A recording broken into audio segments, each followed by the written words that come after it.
to Moms Don't Have Time to Read Books, the podcast that features conversations with writers of all types.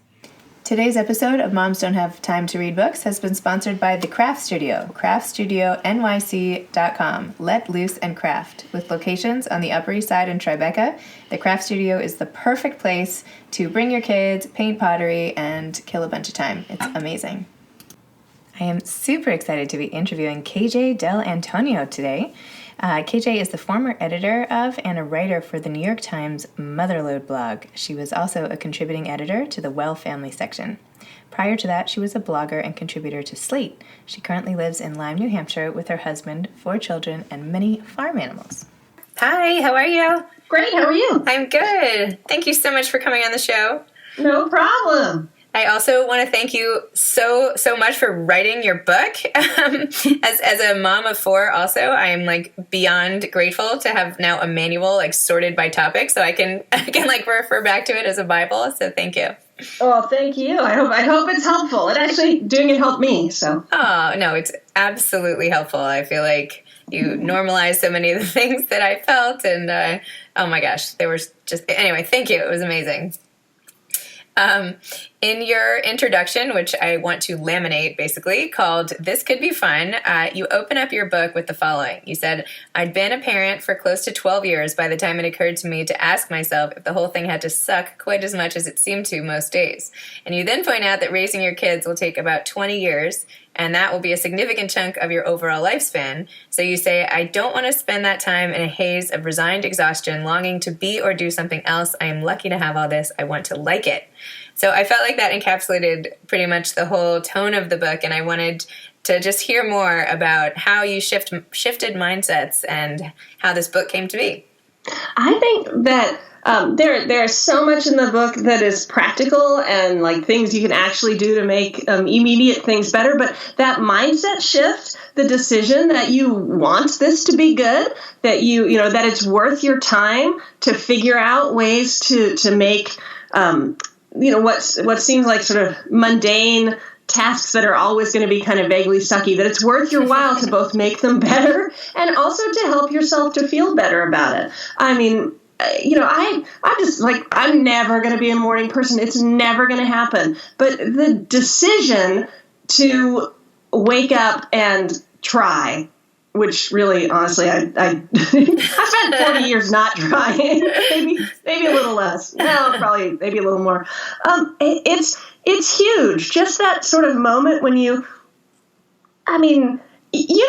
that moment when the kid needs the 17th drink of water and the other kid is on the floor because their math homework is too hard, and it's just everybody needs you and you're exhausted for whatever reason for work, and just to sort of reach deep down in yourself and be okay, I'm gonna help the kid with the math, and I'm gonna get the kid the drink. I'm gonna do these things. So it's really up to me how I feel about it.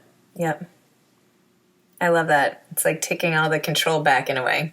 Yeah, I mean, you know you're going to. I mean, you just are, and it's just, and also, honestly, it's faster and easier and more pleasant to get the drink of water without the whole argument about how you just had a drink of water. You can't possibly be thirsty.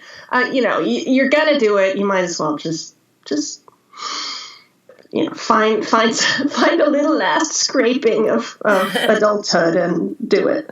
It's so funny because when I read this passage, I just had this moment with my husband, and he was so what do you think we're going to do once all the kids are out of the house? What do you think life's going to look like for us? And I was like, I mean, I hope I'm going to be around. That's so far away, Yeah.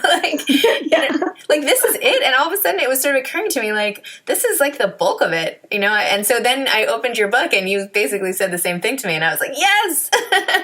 Yeah. I mean, this is the good, really, this is the good stuff. Yes. This is the meat. This is the middle of the sandwich. This is, and we want to let's, I have to savor every minute. This is not one of those old lady in the grocery store, oh, time goes so, it's just not that. We don't have to feel unicorns and rainbows constantly, but to just make that decision to make it as good as you can. I think it's really important. Yeah. just not to be unhappy. Yeah, if you can. You wrote that happier parents tend to do 4 things well, and so you said they shift from heavier involvement to fostering independence as their children become more capable. You say they don't put their children's everyday needs above their own. They look for the good in day-to-day experiences, and they know what's really important and what's just noise and fury. First, I wanted to know how you found these happy parents, and then how did you come up with these 4 variables? Well, that's a combination of research I did myself with a colleague, a professor at Fordham University, Matthew Wenschaker, and we did a sort of a peer-reviewed research study style survey of 1,050 parents, that were sort of demographically correct across the United States.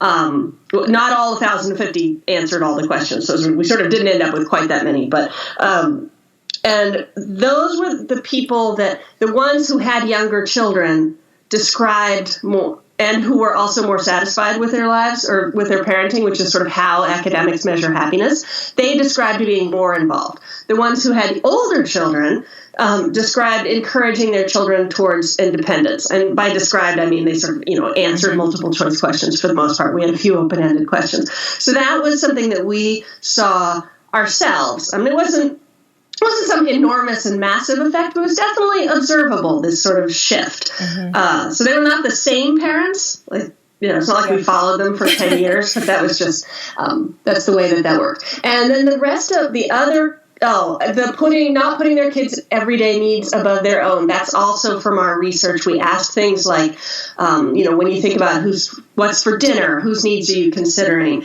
When you think about where you're going on vacation, whose needs are you considering? And people who were considering the needs of everybody in the family were typically also the people who were more satisfied, as opposed to just sort of focusing on the needs of the kids. Mm. Then the other things are mostly other people's research. There's been a ton of research on general happiness and some on specific parental happiness. So there's a wonderful neuropsychologist named Rick Hansen, and he is the one who talks about letting the good soak in and the importance of not letting your brain dwell on the negative, which they do pretty reliably. And he and another expert that I spoke to and love, Ken Ginsberg, are both very big on keeping that adult perspective, that the things that we think are threats to our kids, the things that threaten our kids' happiness, those aren't real threats. They're not tigers. Not making a sports team is not a tiger. Not getting in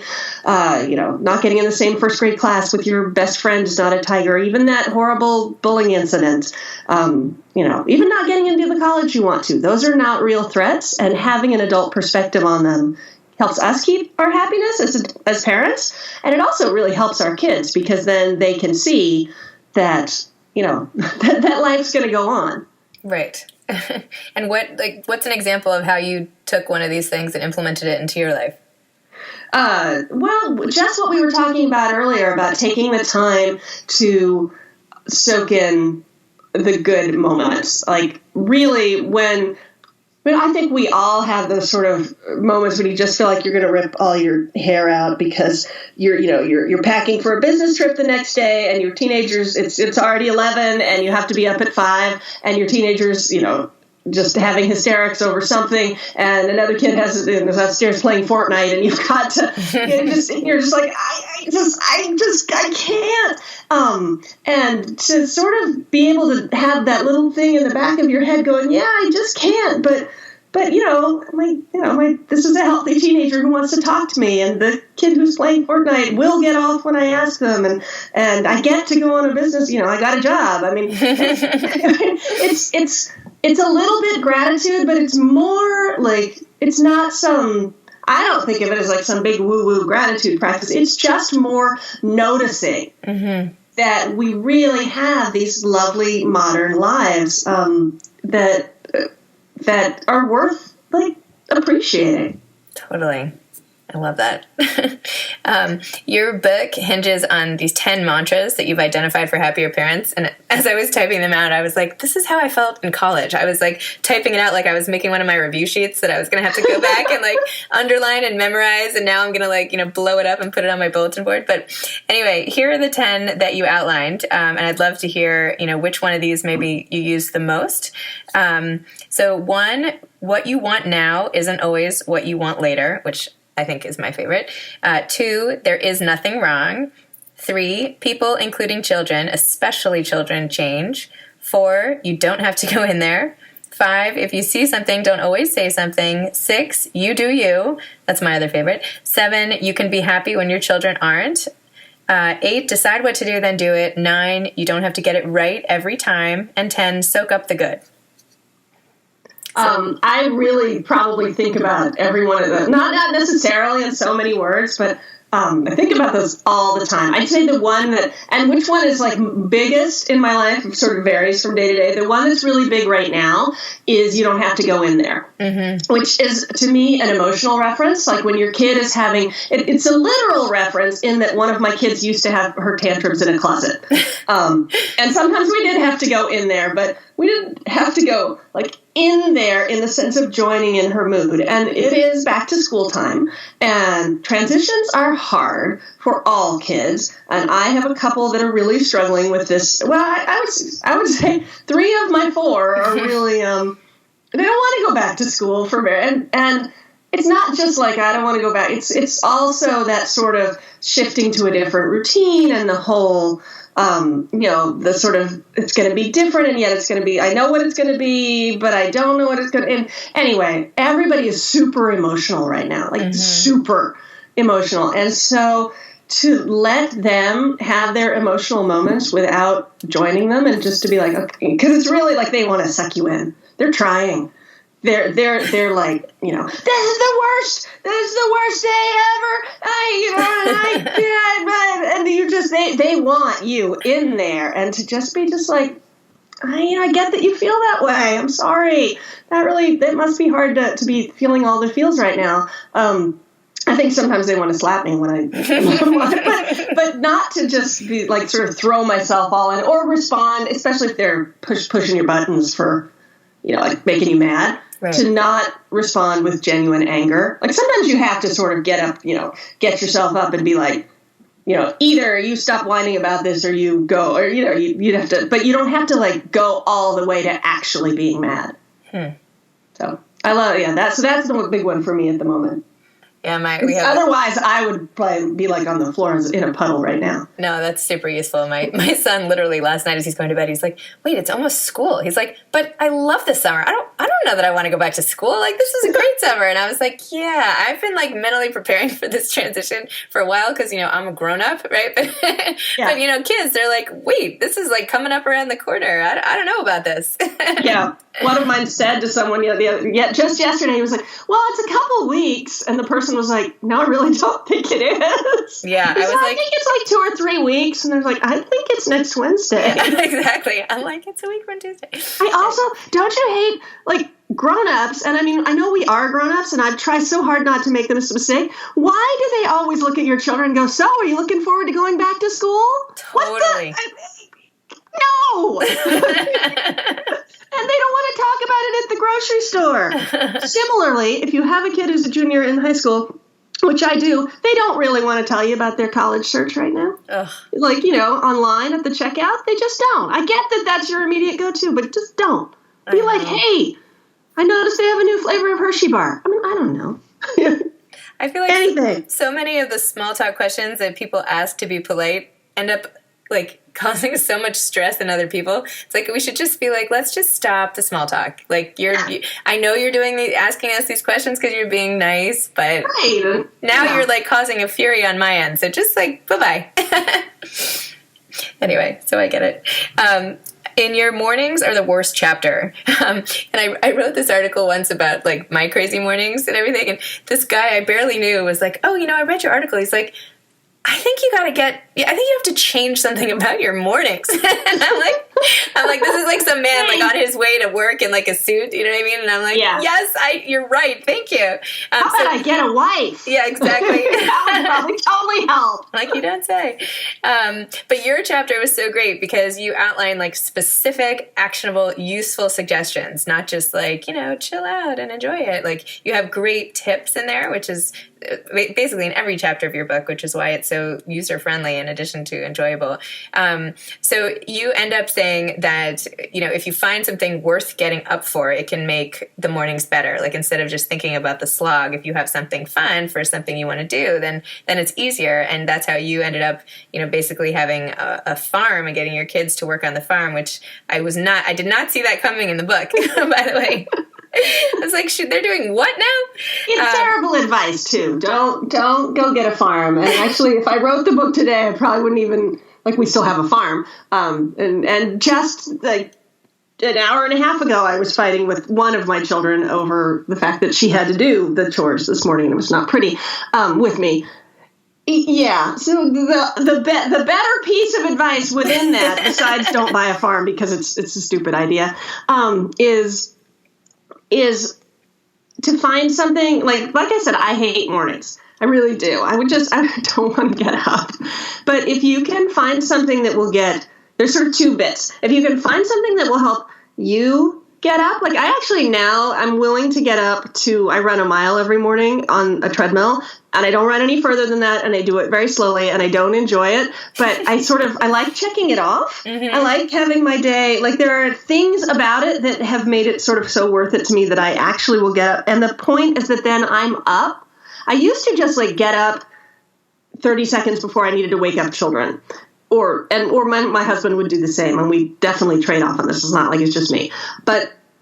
And that was just, I was still grumpy. They were grumpy. Everybody was grumpy. So there's that piece of it of sort of trying to get yourself together. And I really hate that advice because I don't like getting up any earlier than I have to. Mm-hmm. So I think finding something for which you feel like you can get up earlier, it's helpful to you. And then the piece with the kids, the thing that was nice when the barn chores were working really regularly is that we would be late for the barn chores, but not late for school. Mm-hmm. So if there's some sort of way that you can sort of block out, it's you have to be done getting ready by 7, but you don't have to leave for school till 7:15. Mm-hmm. And I don't know if that's because you're all gonna take a walk, or because everybody likes to watch a particular.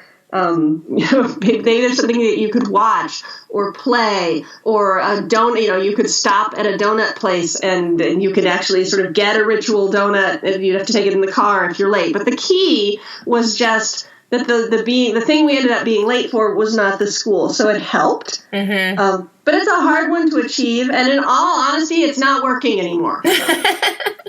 Let's take a marker and cross that bit off. Okay. That's really funny. Okay, so then let's talk about chores. You have this amazing chapter on chores, which you just adapted for the New York Times the other day, I think on Sunday, which was a great article. But in it, as you're talking about how kids really need to help out more around the house, and how it leads to all sorts of benefits long term if you can get your kids to start with chores, even at ages 3, 4, 5, that will lead to longer term benefits. But in the chapter you wrote, if you're clearing your 11-year-old's dishes after every meal, then unless your child has physical or mental special needs that require this service, you are doing it wrong, as are most of our fellow parents. So literally, I read this, and I had just finished dinner with my two 11-year-old twins. And I was like, oh my gosh, I'm totally doing it wrong. She has called me out. It's like she, in addition to every other useful piece of advice, now she's peering into my house and showing me what I'm doing wrong. So message received on my end, and I'm sure other parents. So tell me why I have to make the kids do chores, which, by the way, I've already changed since reading your book, and it's been great. But I changed. I had to reread that chapter for the audiobook, and rereading it made me go, oh, we really got to up our game, because it's like a slippery slope, because, who are we kidding? It is easier to clear the dishes yourself. It totally is. Whether your kids are 4 or 11, it's just do it yourself, and they don't whine, and but it's not better for a couple of reasons. First, In terms of our own personal happiness, it really feels cruddy to be doing all the work. Yeah. Like, you probably made the meal, or your spouse did, or your partner did. Odds are the kids didn't, is really more my point. And to also then be the one to clean up after it while they are either, sort of swanning about doing their video games or Snapchatting, or even just sitting there watching you, that doesn't feel good. It doesn't feel right. Even if you're sort of having to nag them into helping. So when you're doing that, and I think they know that that's how it should be. Like, everybody is supposed to be chipping in to make these things work. So it's really, I think it's important for our parental happiness that we do this, because we know that it's good. And that the kids who are accustomed to doing this, I mean, there is some research. It's not huge, but kids who are raised in a household where they really are contributing and they are necessary feel more connected to their family, and that is sort of protective of their emotional health. In a couple of ways. There's also some research that suggests, and it's a tiny study, that they do better later in life. But even we don't need research on this one. The boyfriend who comes over and gets up and helps the family of his new girlfriend clear the table is the good boyfriend. The one who kicks back and asks where the remote is the bad boyfriend. I mean, it's just, you don't need research to know that you want your kids to be helpful. So there's that. But the thing that I learned, and the thing that I keep saying, the thing that sort of is helping us, I think, the most, is that there are really two totally different pieces of this. And the first is that you want your kids to clear the dish or whatever, or to make their bed, or to do the laundry, or to go out and whatever you want them to do. You want them to be the one that does it. That's important. It'd be nice if they did it without being told, if they didn't need a reminder, or if they did it without whining, or if they did it cheerfully. But that's different. Like that, you can leave that totally out of the equation. Your job as a parent is just to get them to do it. Mm-hmm. I like that. Yeah. And not be like, why are you whining about this so much? And if you can, fine. It's one of the best phrase, which I actually don't even think it might be in the book somewhere, but the best thing I've got on that is you don't have to like it. You just have to do it. Mm-hmm.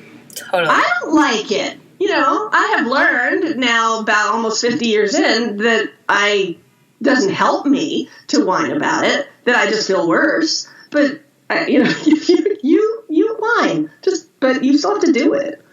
I also like how you said that you shouldn't expect them to do it particularly well.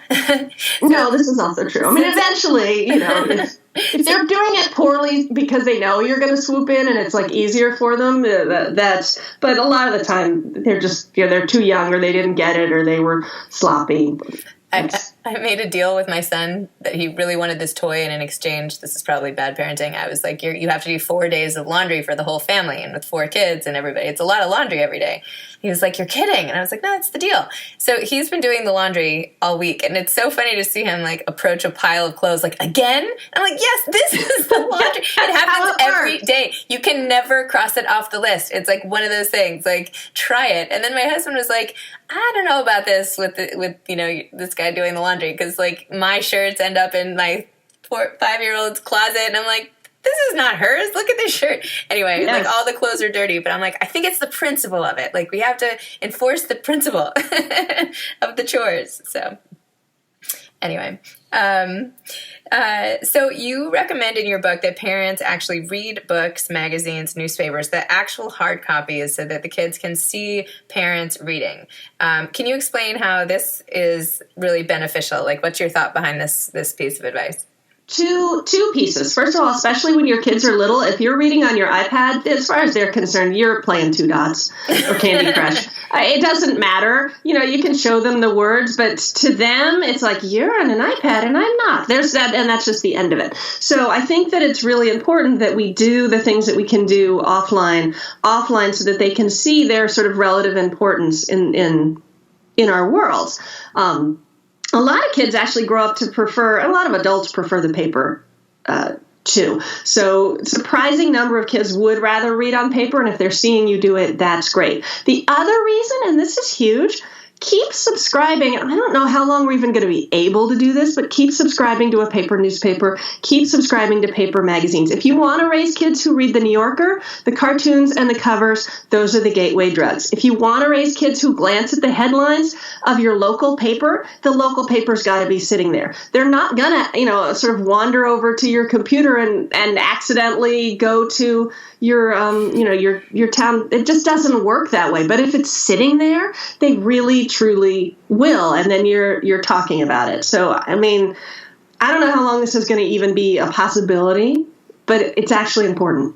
Yeah, I love paper everything, so I do tend to have it around. And I was so sad. I went to my local on 72nd and 3rd. There's a place called State News, or it used to be called State News. Now it's Modern State. And for my whole life, and I've grown up in this same neighborhood. This is pathetic. I'm 42 years old, and I have not moved basically more than 5 blocks. But anyway, it's had all the magazines from around the world, right? The store was like the magazine emporium of the Upper East Side, basically. And they just decided to stop selling any magazines. No. Yes. I couldn't believe it. I walked in 2 days ago, and where all the magazines normally are were just school supplies.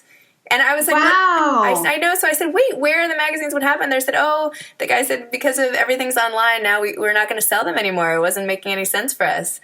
So I was so sad. I know. I was so upset. So anyway, I'm with you. I love hard copies of everything and magazines and everything. And I'm hoping that even though everything's accessible online, that people don't give up producing and consuming. Well, and you can scatter those around.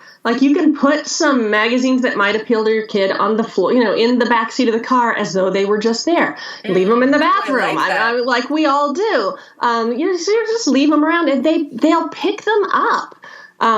Words are sort of, it's hard to not read them once you know how to read, and I think it makes a difference. Totally. I'm going to put some stuff in the car today. That was a great tip. One of my friends used to lay books around her house as bait. Because it wouldn't work to say, yeah, I think you'd really like this book. So she'd just leave it, conveniently.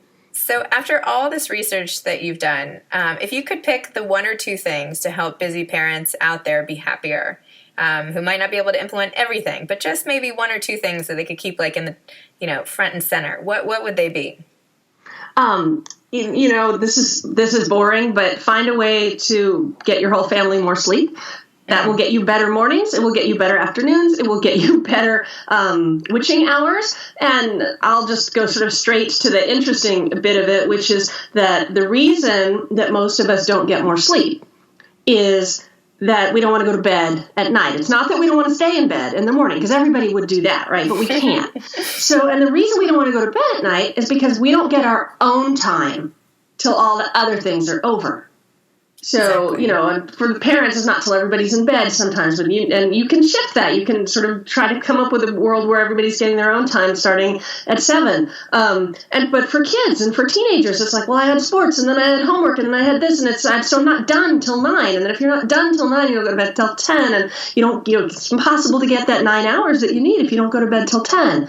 And I don't mean adults, but teens and tweens, they need that time. So that is huge. And the other is the mindset shift. Just make it worth your while. Make it a priority to find a way to enjoy things. Awesome. Well, KJ, thank you so much. Also, thank you for you gave us some books to give away on Instagram giveaway. So thank you so much for that, and for taking all the time, and for all your advice that is going to really make my life as a mom easier and better. So I am truly, truly grateful from one mom to another on that one. So thank you. You are welcome. All right. Well, take care. Best of luck. You too. Okay, Bye-bye. Bye. This episode of Moms Don't Have Time to Read Books has been sponsored by The Craft Studio, craftstudionyc.com, the best place to craft in New York.